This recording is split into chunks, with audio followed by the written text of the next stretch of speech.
Lagi, aksi marah-marah Menteri Sosial Tri Risma hari ini kembali mengemuka dan menjadi sorotan publik.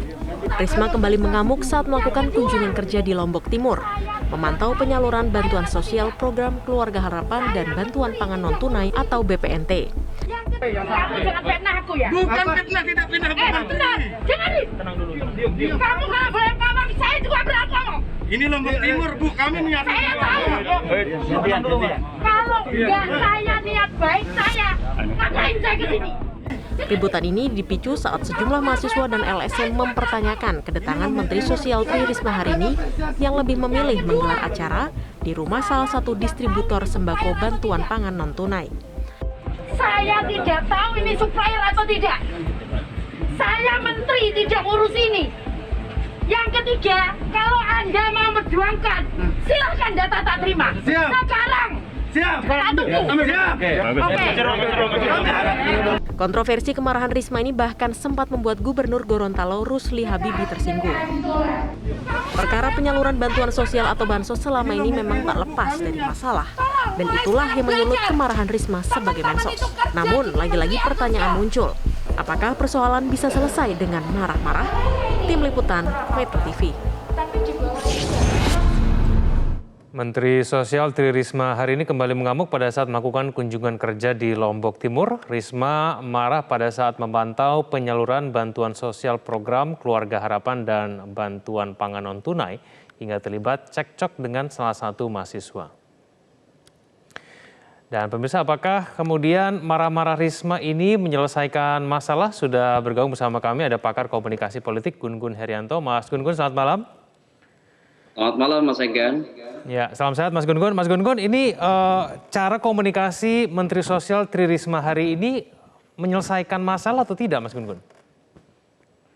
Ya, menurut saya tidak menyelesaikan masalah secara komprehensif gitu ya. Jadi bagaimanapun turun ke bawah itu memang diperlukan sebagai bentuk kontrol ya, terutama dari menteri pada kerja-kerja di lapangan.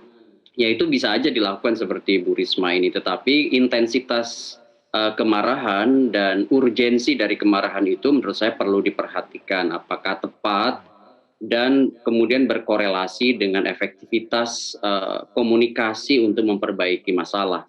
Kan masalahnya itu bukan di hilir, tapi persoalan di hulu. Persoalan hulunya itu adalah data terpadunya, sinkronisasi.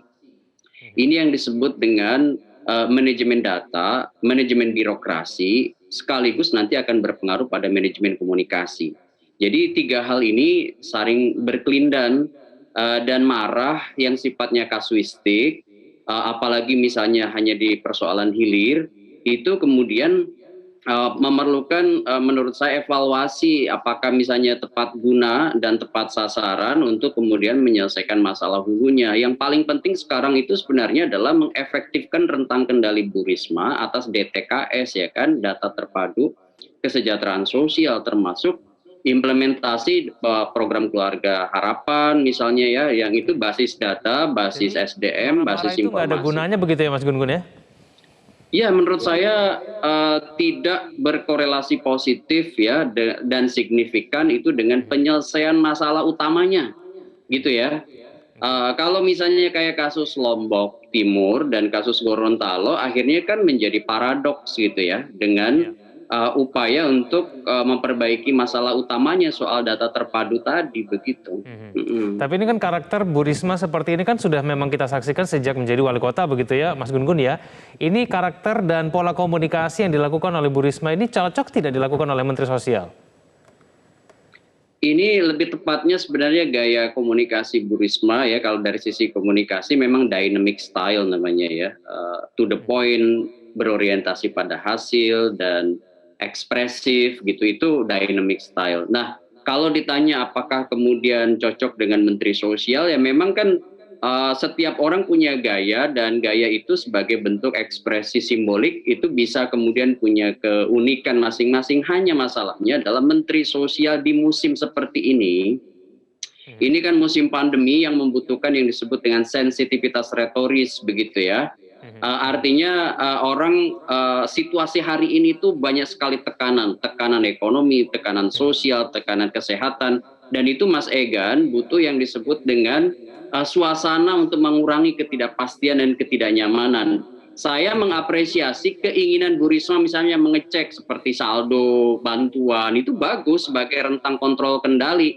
Tetapi juga menurut saya harus mengendalikan diri dalam konteks mengefektifkan komunikasinya, karena kalau kemudian terus-menerus seperti ini, saya agak khawatir itu kemudian dikesankan oleh sebagian pihak itu masuk di ranah dramaturgi nanti, itu yang tidak bagus kan. Padahal mungkin kalau secara politik ini seperti apa? Ini kan pola komunikasi seperti ini menjadi ramai diperbincangkan ya di ruang-ruang publik. Ini menguntungkan Bu Risma tidak? Ada bahkan yang mengatakan bahwa Bu Risma ini sedang cari perhatian. Bagaimana Mas Gun-Gun? Saya sih melihat terlalu prematur untuk memberi simpulan ke arah sana ya, meskipun ya bisa saja kemudian ada tafsir-tafsir seperti itu ya, yang kemudian bicara soal konstruksi politik ya ke depan ya, misalnya bicara soal aspek popularitas dan mungkin juga mengkontrol elektabilitas, tapi menurut saya bukan di situ sih poin utamanya sekarang. Sekarang ini saya agak khawatir kemudian langkah-langkah yang dilakukan itu kemudian tidak berkorelasi positif itu dengan penyelesaian masalah utama di musim pandemi, padahal kita memerlukan yang disebut energi untuk saling berkolaborasi, energi untuk saling menyelesaikan masalah, dan salah satu masalah yang tidak pernah kemudian beres di Kementerian Sosial adalah soal sinkronisasi data, ya kan? Dan itu menurut saya ada kewenangan di Bu Risma untuk diefektifkan, yaitu soal bagaimana birokrasi yang dipimpinnya, ya dari pusat hingga daerah, terutama di Kementerian Sosial itu bisa menyumbang salah satu bottleneck ya, yaitu bantuan itu sampai kepada orang yang tepat dengan basis data yang juga tepat begitu. Oke, Mas Gun-Gun Herianto, terima kasih telah bergabung bersama kami di Prime Time News. Selamat malam. Ya, pemirsa, untuk mencegah penularan COVID-19, selalu pakai masker dan segera vaksin. Masker terbukti menekan resiko penularan hingga 80%, vaksinasi meminimalisasi kematian hingga 73%. Untuk itu, ayo pakai masker dan ayo cepat vaksin untuk menjaga kita tetap sehat dan bahagia.